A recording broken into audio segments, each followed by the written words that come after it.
Happy New Year, everyone. It's 1984. Let's talk about how to collapse a functioning country.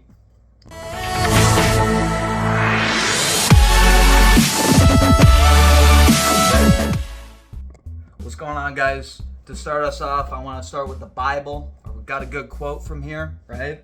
I don't know what part this is from, but it's a real quote anyhow, all right? A woman who paints her face is worse than a prostitute. The prostitute at least sins with her body. This woman sins with her appearance alone and drags thousands into sin with her as well. That's very interesting. What did they mean by this in the Bible? Well, gentlemen, as usual, I think that this is just another slam dunk out of the fucking ballpark from the Bible, alright? If your girl wears makeup, break up with her. Nah, but really, how does this pertain to the subject matter at hand? Well, for this video, I want to describe the simple steps that you would take to collapse a functioning country, alright? And as I just brought up, which I will get into later, manipulating women is a very advantageous point to be at. We'll get into that in a second. First up, we're going to go with step number one. Alright, step number one, alright, from the Bible. Alright, step number one, demoralize, dehumanize men, alright? How do you clear out a house? Easy. You need to kill the heart of the house, or more importantly, the mind of the house. Who is the mind of the house? Well, usually it's the men. Why is that? Because men, usually women who are the mind of the house are single. You get me? And if it's a single woman, fuck. Alright, so basically, in other words, what I'm saying is, how do you take over a house with the least resistance, in other words, right? It's simple. You need to kill the men. You need to dehumanize and you need to demoralize the men. You need to make the men feel bad. You need to essentially turn the men into women. You need to make them feel bad. You need to make them feel afraid. You got to think about it like this: like, men are usually the police officers, the soldiers, the people who are very important in our community, right? And so if you can basically make all the cops afraid to do their job, then that's great. That's really bad for the people of that community. But for hypothetically, if there were to be a globalist agenda, then that would actually be really good. Alright, so first off, make sure, kill the dad. If you want to break into a house, first thing you do, you kill the dad, because no one else can fight back after that. Not hard. Let's get into number two. Alright, step number two, alright, you take over a house, right? You've killed the dad. Number two, you want to convince the woman that she was actually a victim to the man the whole time. And you're secretly saving the woman from the controlling man.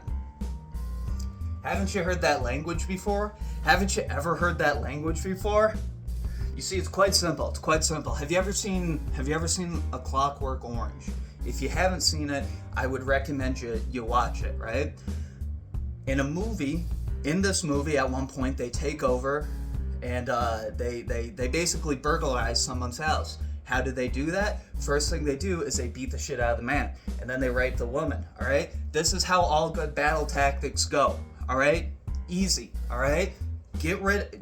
Again, let's review. Get rid of the mind of the house, and then convince the heart of the house that the mind was wrong. We're cooking. Yeah, I just want to clarify. Earlier, I brought up how to essentially destroy women, right, by manipulating them. And I'm going to go into a little bit more detail as to how this is done, because if you're not a dude, then you can't really see what's going on.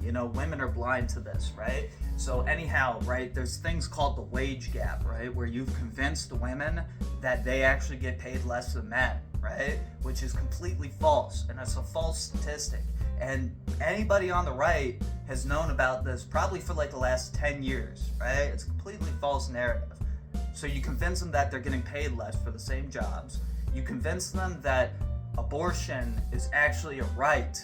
You convince them that abortion is a requirement for life for them, right? And then you convince them just in general, all sorts of other schizophrenic bullshit. I can't think of right now.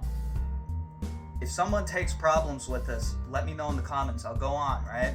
But yeah, there's a lot of ways that they manipulate women. Let me ask, do you want to kill yourself yet? Because if you... Fuck. Anyhow, all this is just hypothetical, guys. Alright? You're not meant to draw any parallels between this and modern day America. Alright? Because America's a third world country. And you know, these things just happen in third world countries. You know, I hope you have a good one. I hope you have a good one. Oh yeah, I almost forgot. What can we do about this? What can we as young men do about this? Do some fucking push-ups. Quit fucking vaping. Quit fucking smoking weed, dude. Wake the fuck up, samurai. We got a war to go to. That's how young men win. It's like if you just don't play ball, bro, man, it's not even about all of that. It's not even about not playing ball. It's just about being a real nigga. It's not that fucking hard, bro. All right? If World War III came through tomorrow, right? You know what you got to do? You got to be happy about being homeless or dead. All right? You just got to keep going with the sign of the times, bud. All right? Do you want to be the 80% of men that kill themselves of this generation? Do you want to be them? No. So put a fucking smile on your face and start running, nigga, because this is war. Because if you don't want to kill yourself, well, you're in for step number 3. All right, step number 3, enslave the children.